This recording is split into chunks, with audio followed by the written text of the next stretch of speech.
Welcome to the second season of Small Venue Music. We are back and ready to share more music and more stories from the best artists and venues in the Richmond music scene.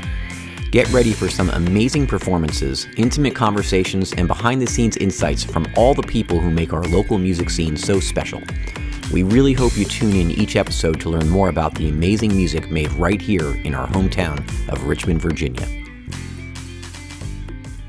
On this episode of Small Venue Music, we'll be welcoming Trace Nixon and the band Gone Country to the show. Trace is an incredible country singer and songwriter who recently released a new single called This One's for Alan. We're excited to hear Trace and the entire band play it live. We will also get a chance to sit down and talk with Trace and John Holden, the lead guitarist for Gone Country.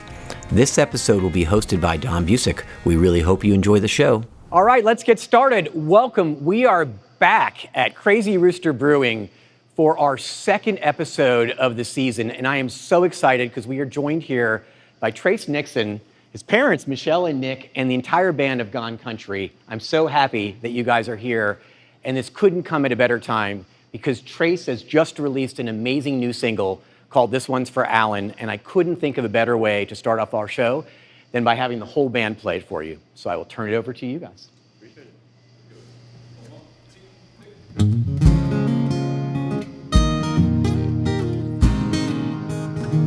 Well, can someone please tell me, when did things change? It seems all that matters now is the money and fame. There's no more songs for the little man, just the high life thrill. Well, it seems everyone has forgotten them, but I never will. So this one's for Alan, and this one's for George, for all those honky-tonk heroes who came before. Back when steel guitars and melodies really spoke the truth. Oh, how country music misses you.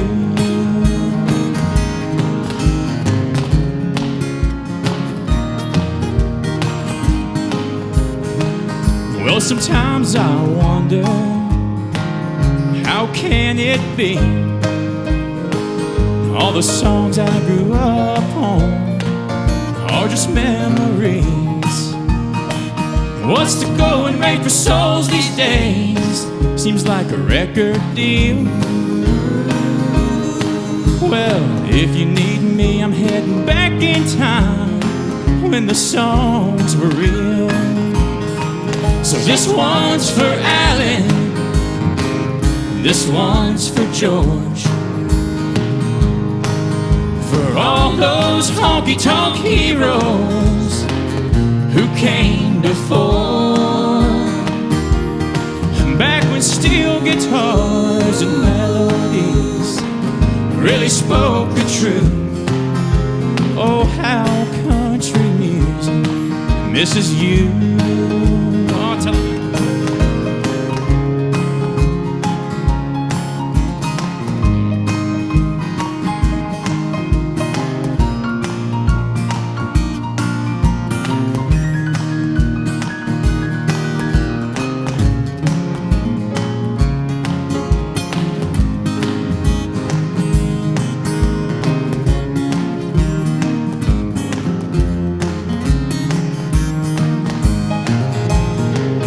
This one's for Alan and King George,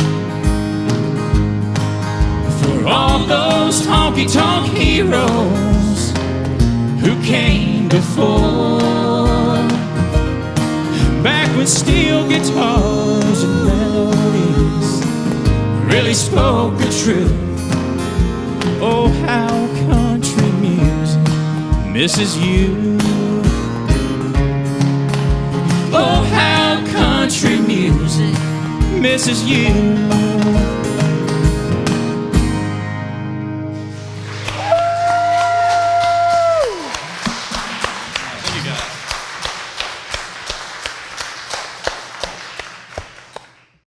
All right, let's get started. Welcome, Trace and John, to the show. I'm so excited to have you both here. Believe it or not, you guys are you're actually the first country band that we've had on the show. Really? Yeah, so I really appreciate you guys doing this.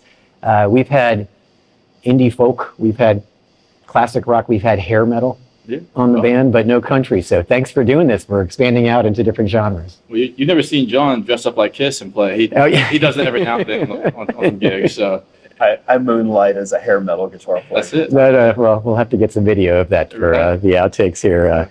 Hey, that performance was fantastic. Thank you. I really love the song, and I have a ton of questions I want to ask you guys about it. Before I do, I just want to say once again a special thanks to Jason and everyone here at Crazy Rooster Brewing. This is an amazing venue, great beer. I'm drinking I'll get it right this time, the Felina, and it's a great Mexican lager. Yep. And it's such a great place for live music and a great place for just the entire vibe. So thanks for having us again. So, hey, I wanted to ask you guys, particularly Trace, about the song, because I love it, first of all. It's great. And it's this one's for Alan. And it was obvious to me that this is a kind of a tribute to a lot of the old country legends, but I was wondering if you could share a little bit more about what inspired you to write it. Yeah, so I was actually just trying to get back into writing a little bit. I had been in a little bit of a drought just because we were so busy with Gone Country starting out. So I figured out I was going to write one. I wanted to write it for Gone Country and kind of to be like, our flagship original tune kind of thing. And so I was just kind of going through some melodies, and I'm not really sure what inspired it that day. It was probably hearing a song on the radio that made me want to crash my truck. But no, I'm serious. But I just it popped out basically. Just this one's for Alan, and I was like, well, that's a kind of cool little tagline, and I just explored it, and it came together fairly quickly. And yeah, it was probably one of the fastest songs I've written, really. It's funny. It's one of the questions I had for you, because when I listened to it, like a lot of songs I listen to, and it's sort of like the third listen when I'm like, oh, I kind of like it. Immediately when I heard it, I'm like, oh, this is a very catchy tune. Oh, man. And I was wondering if it just poured out of you, if it's one of those like multiple month, multiple year labors that it took to get it. I mean, as far as the lyrics, it was, probably 30, 45 minutes. Really? I had it pretty much there, and then it was just about bouncing it off of these guys and just getting some melodies worked up and some licks and whatnot. And it came together, and I think Corey kind of had the idea to go towards a little shuffle feel in the chorus, and I think that really kind of bumped it up a good bit. And it's hard not to get into a good shuffle, it's just that rhythm. So it was really a team effort to make it catchy. I'm just glad the lyrics were somewhat good enough. I was going to ask about the lyrics, because obviously it's a tribute to country, but it's got a little bit of an edge to it as it relates to whether it's modern country or maybe the country music scene. What can you say a little more about what that's about? It's how a lot of people feel. Yeah. It's not like I'm the only one or the one of few people. There's a big traditional country scene, and these guys are starting to get heard. Yeah. And you got guys like Zach Top and Jake Worthington, and even Cody Johnson, Luke Combs. They flirt on that side of things for sure. And it's a big audience that wants to hear it, and it's starting to become a little too big to hide. So it's coming soon. Yeah. John, what was your reaction when you first heard the song? So I definitely heard some 90s and 80s country inspiration in there. A couple of Alan Jackson songs come to mind, but I'm like Trace, a big 90s country fan, so I was excited to attempt to channel my inner Brent Mason and play some of those like 90s chicken picking licks on there. So it was a fun one to kind of woodshed and come up with those licks and fills and all that. And I'm really happy with how it turned out. I have some questions about that, but the first one I want to ask is I looked at the credits when I was listening to the song, and I saw lots of you listed for guitar, but there was no one for steel guitar. But there is a steel guitar in this song, isn't there? So they didn't have a pedal steel option for credit. So the other the other guitar, Arthur Freeman. Okay, that's what. Okay. I sent a request into Spotify to see if I could get a pedal steel credit, but I don't know why I couldn't find it in there, but yes, there's a big one in there. I love the sound of it, and I was sort of looking to see like who played it, and it's such a beautiful sound in the song. Actually, I got to give a big shout out to Arthur. He's very well known on social media, and I've been following him for actually years. Just a big fan of his stuff, and we kind of got started talking a little bit through social media, and I just asked him if he wanted a track on it. And I'll never forget. We were at the Vanguard. We were sound checking at the Vanguard, and I saw his message pop through saying, absolutely, I'm in. And I was like, oh. And I was like, we got a real country song, guys. We're good. Nice. But oh yeah, John. One of the things I noticed is there's sort of almost a call and retrieve feel to the lyrics, where like you sing something, and then in several cases, like both during the verse and the chorus, you sort of respond. Did Trace give you all the degrees of freedom to play the licks that you wanted to play? Because some of it's my favorite part of the song is all of the guitar parts that come. So I've heard him make reference to other guitar players that don't complement the vocal, and so I've always kept that in the back of my mind. Yeah. When he's singing, I'm laying back, and then when there's space, I play something that complements him. And I think it's just a stylistic thing in country as a whole, just a call and response between the guitar player, the fiddle, or whoever's playing a lick in that moment. I loved it. It felt like I could picture you two talking to each other in it, and you singing and you talking back to him the guitar. And then there were several parts where like the piano is doing it, and it's like, I'm like, oh, it was magical. So I loved it. I had another question about the guitar, because there are a lot of guitarists that watch the show, and what a great tone you created in this. And because I've listened to it several times, I'm like, wow.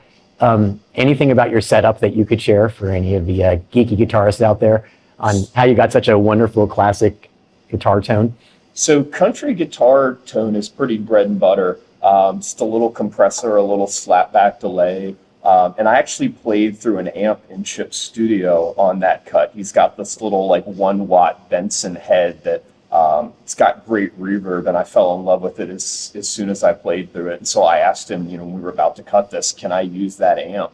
And I forget what speaker cabinet we put it through, but yeah, it turned out great. So I'm glad you enjoyed it. Oh, I really did. And because the song's got such a great melody, and but the layers that you did, and I just really enjoyed how you sort of gave room for all the instruments to have their little moments in. Yeah.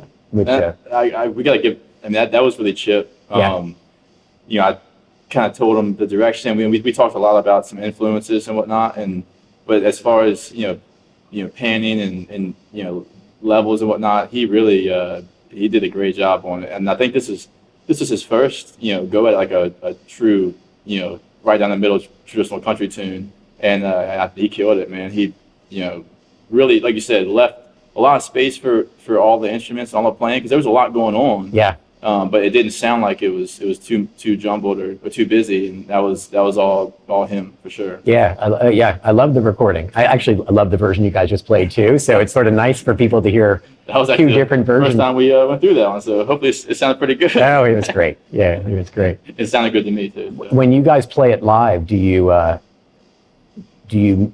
try to play it true to the recording, or do you do a whole nother version of it most of the time? It's pretty true. We don't have a consistent steel player, so either Adam will take it the first part of the lead, or the fiddle will take the first part of the lead, but it's pretty true to the record. Yeah. And so if any good steel players in the Richmond area want to come play with us a little bit, so they're flocking to you now. Yeah. That'd be great.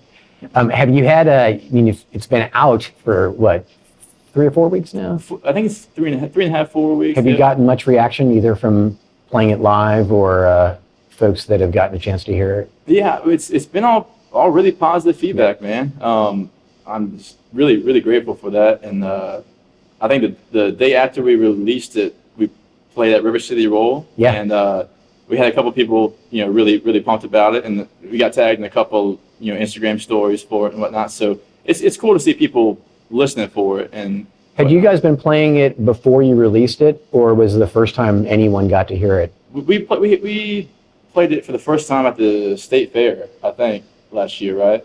Sounds about right. I think that's when we kind of really were like, hey, we're gonna be releasing this one soon, and then we've threw in a handful of sets when it made sense, you know, and but now it's hopefully going to be a staple, you know, and hopefully people will somewhat know it now if they've checked this out. So talk to me about, it's obviously you decided to release it as a single. Yes, sir. Do we have an EP or LP in the making, or have you not decided? I mean, I was going to wait and see the reaction to this one a little bit, and I think there's been enough support and, you know, an initial response to definitely warrant a few more coming out. And so whether it's going to be an EP or just a couple singles back to back, you know, we'll see. But definitely some more coming. Yep. What has the process of promoting it been like? Is there, I mean, other than the amazing of coming on this show for us to talk about it, have you had anything that you've done already that's been pretty cool or that you have planned? I mean, obviously you're playing shows where you're playing. That's really the biggest thing, man. We just been really blessed, and the following that we've got and the support from, I mean, Richmond, but also we're kind of like spreading around Virginia a little bit now. You know, that's really just been the biggest thing. I mean, whenever we need some support or some votes for anything, I mean, people always show up and always support, and it means a lot. Is this the first produced song that you put out? Yes, sir. Okay, because I saw it in your. Have either of you put out any original music under any other bands, or is this kind of the first? You've played on a few records. Yeah, right? I've played for other bands, nothing under my name directly, but so various studio credits. Studio credits, nice. Same. But yeah, so it was cool to make this a true team effort and see it have a good initial response and get added to some playlists and whatnot. It's just cool to see people are actually into the sound, because that was our hesitation in the very beginning about getting the band together. It's like, will people really be into this sound or not, when it's taken really well. So well, when we're going to get to talk about Gone Country, but no, it's okay. I thought it was very cool because I actually heard the song, your original song first, before I actually learned much about Gone Country, and then came and saw you guys. And I'm like, wow, it really fits together with the kind of the vibe and the genre that you're going for.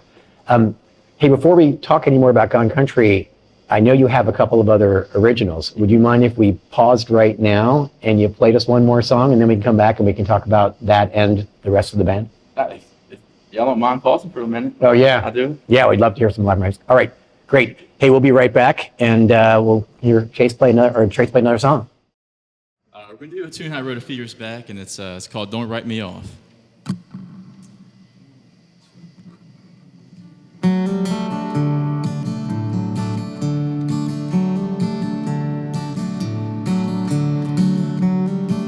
know you look at me and see all the trouble I could bring. You think I'll just play the part, but in the end I'd only break your heart. But I'm here to tell you I won't be the regret. So please don't write me off just yet.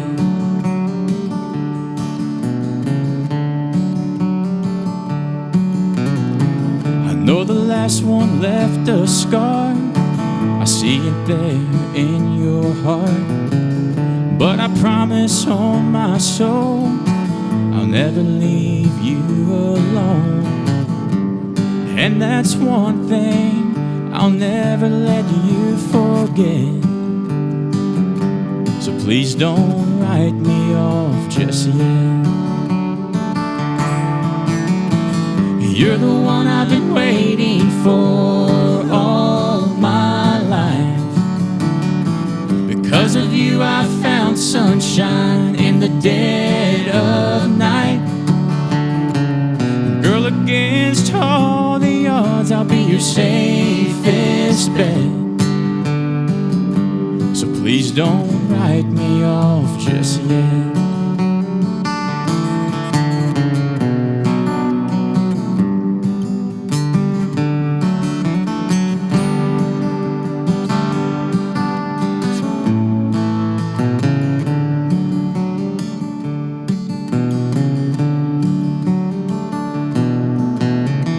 It's always such a scary thing when you play in love's game.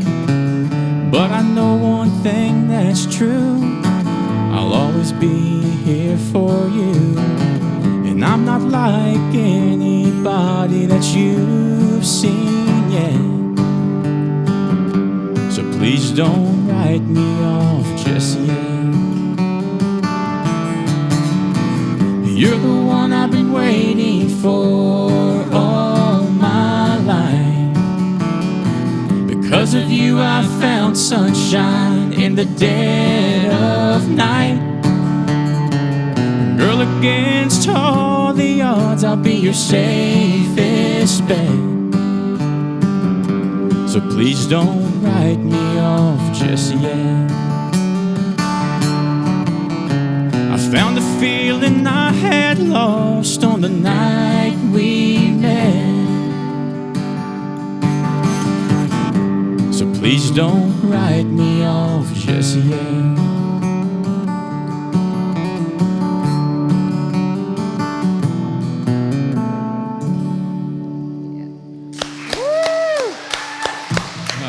Thank you, guys. Appreciate it. Thank you.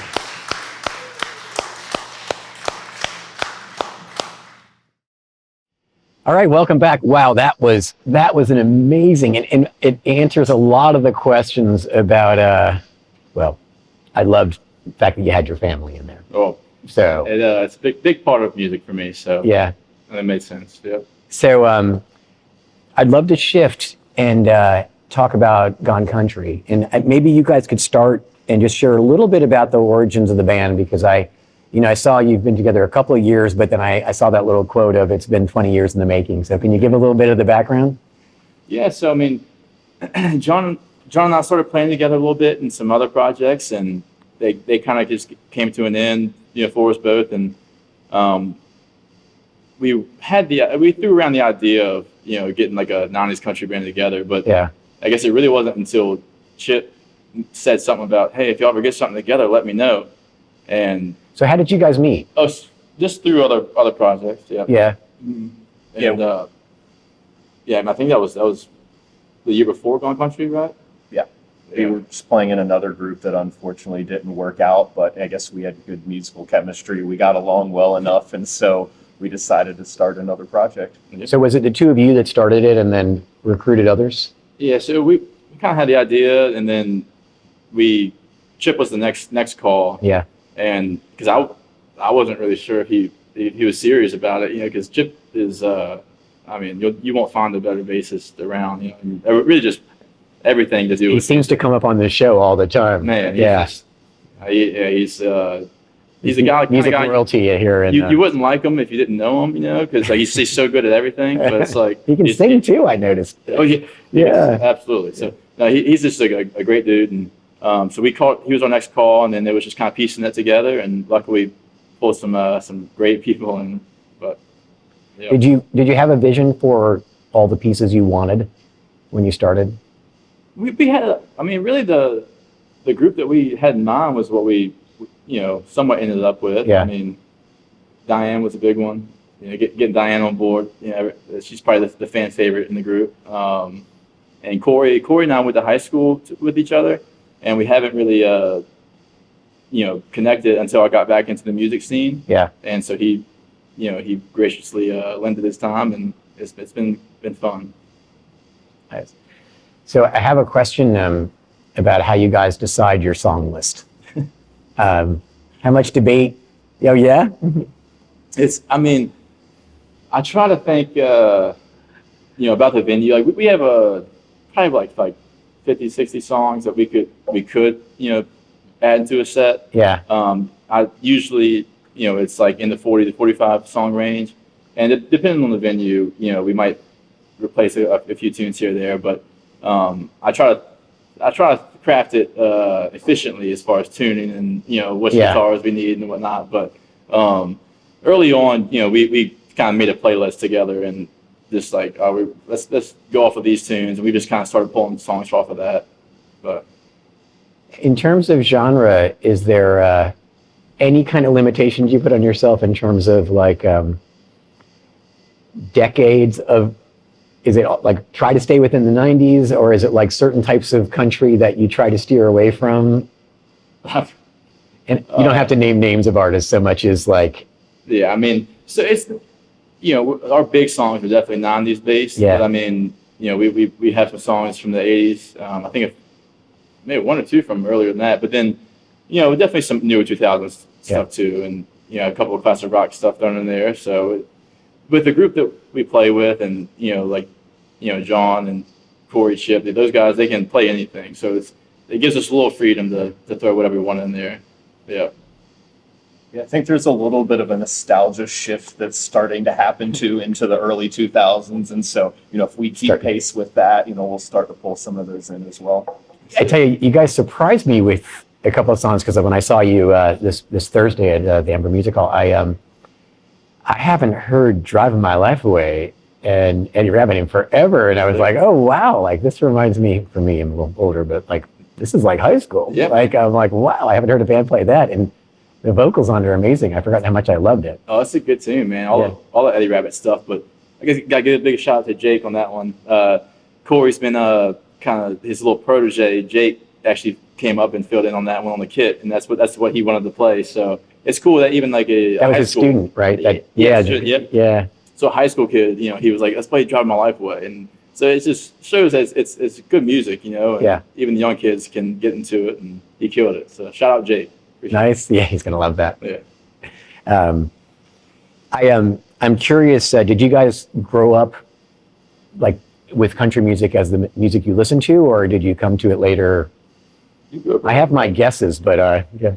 So I actually did. My stepdad listened to a good bit of country, and so, but growing up, that was just the uncool music that my folks listened to, and it wasn't till I was a teenager and learning how to play guitar, and I was like, wait a minute, some of this stuff's pretty technical. I can't play it, and so that was almost the impetus for me to actually sit down and listen to it, and I sort of ended up typecasting myself as a country player, and then it just grew from there. Really?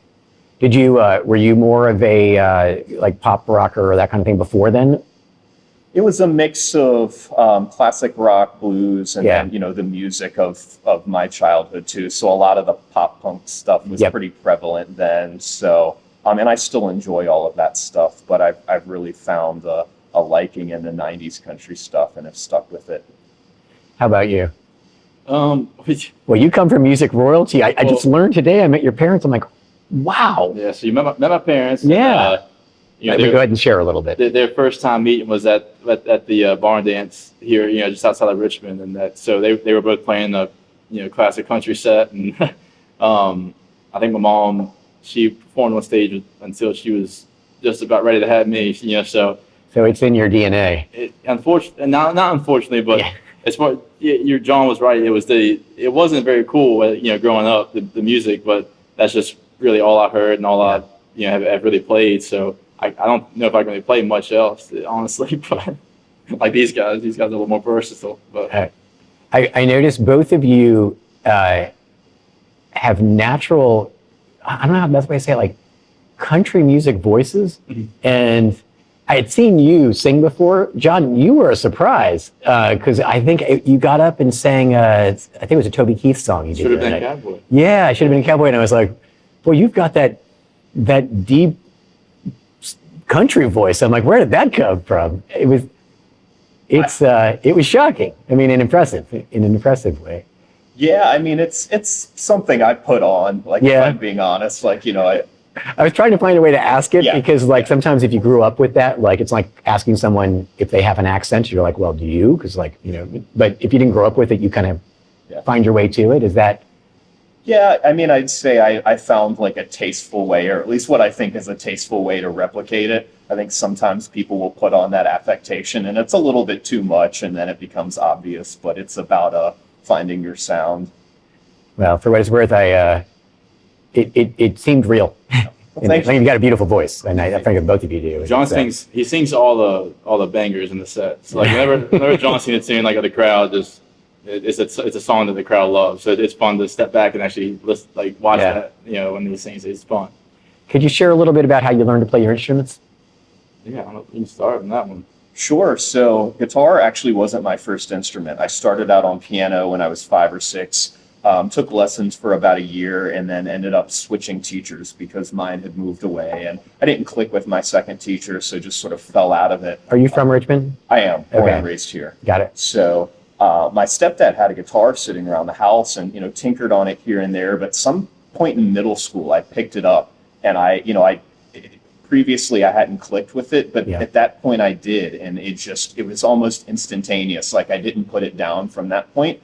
And just sort of stuck with it, and it never went away. And I've added other instruments over time, but guitar has been sort of my bread and butter. What else do you play? Mandolin, banjo, a little bit of dobro, some bass. I got back into piano as well. I'm not as competent on any of those as I am on guitar, but I just enjoy tinkering on them. Nice. How about you? Yeah, so I mean, I was probably like 4 or 5 years old. I mean, when I got to the age where I started like really appreciating, actually knowing what music was. Yeah. My mom had already kind of, gotten away from country and went bluegrass, and she, formed a pretty top-notch bluegrass band when I was, really young. And so, if you know about bluegrass, I mean, some of the best musicians in the world come from bluegrass, and so that's what I was exposed to at a real early age. And so, the first thing I actually picked up was a mandolin, just because I was probably too small to pick up a D28. But as I got older, I just tried to get to a point where I could sit in with them and just not mess them up with some rhythm. Yeah. And so I'd be like in the stairwell, playing, just listening to them, trying to get down. But so really, I've been just picking up things since I was little. But then about like middle school, high school, I took some guitar lessons and kind of really started diving more into the guitar. And I guess I'm more of just like an acoustic player. But going country, I kind of picked up electric and started learning some back-end electric, and it's been a lot of fun and to really like dive into that stuff. But so I've just been around it really just my whole life, and that's mostly why I picked it up. Very cool. How do you guys describe the country music scene here in Richmond? I don't have a sense of it, is the reason I'm asking. Like, is there one? Like, or do the venues support it very much? Or are you kind of the trendsetters? I mean, you've had the Honky Tonk Heroes for a long time. They were the kind of, I mean, wherever we go, it's like, Farron, Honky Tonk. So, yeah, we know Honky Tonk Heroes, and they've been here. I think in Richmond though, since East of Blue Ridge left, I mean, it's really been a kind of a little hole. I don't know about. Dan's been playing some stuff, and there's a decent cover band scene in Richmond, but I think as far as the original stuff goes, I wouldn't say there's too much pure country. There's some country adjacent alt country stuff that I've seen in some of the various local venues, but as far as I know, we're probably one of the only ones around trying to stick with that more traditional country sound. Do you find most of the venues embrace your sound? I mean, I looked at where you guys play, and it seems mostly like it, but I'm more curious what it's like for you. Yeah, I mean, like I said, we've been really fortunate last year to, just the people around Richmond have really taken to the sound and the group. We just, we play with a lot of energy. We're a younger group ourselves, so I think we kind of connect to the younger crowd a little bit. Yeah. I mean, our opening weekend was packed out, and it's been pretty consistent, at least in Richmond. So the venues, they like when we come play. Yeah. I mean, if you draw a crowd, the venues are going to like you no matter. Yeah. And we try to, always be respectful to the workers and the venue itself. And I think that they appreciate that as well. But we have a good home in Richmond right now, for sure. Yeah. That's good. Tell me, because it seems like you developed a pretty big following, as I've kind of done more research on you. What are some of your aspirations, or what do you have planned? Is it like just more shows, or? I mean, maybe not more, but maybe some bigger shows. Yeah. Or, and hopefully we can get some steam on the original stuff, and that could get into some lineups that you kind of need some of your own original material to get into. And do you tour at all, or do you primarily stick to the Richmond metro area? I mean, we're starting to get into other parts like the Charlottesville, the Valley. We're going to play at Powhatan. I saw that. And that's always, I mean, that's probably my favorite gig last year was the Pro Granada. I love that place. Yeah. So, looking forward to that. And we're getting into Carolina a little bit, like OBX area. So starting to kind of expand and just trying to, have some fun on the way. Yeah. Really, it just depends on if the pay's right. I was going to say. The travel, so. Awesome. Well, hey guys, it's been fantastic getting to know you. Thank you guys for coming on the show. I think you guys you really do classic country music justice. Like, I was so impressed, both with what you guys played here on the show, but also when I saw you last week, I'm like, you put on an amazing show. And for anybody who's watching, it's very much worth going to see you. It's fun. Even if you're only kind of marginally into country, it's still great. And love it.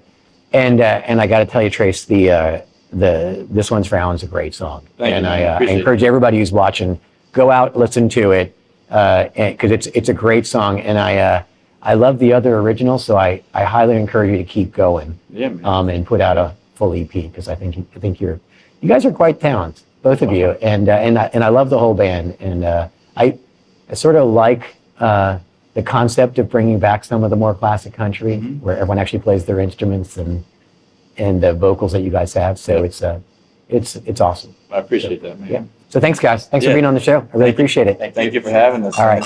Cheers. Thank you, guys. Appreciate you. Thank you. Thank you for listening to today's show. Please like or subscribe to our podcast to be notified of each new episode, and follow us on all of our social media channels. If you are a local Richmond band or venue owner and you'd like to be featured on the show, please feel free to send us an email at smallvenuemusic@gmail.com.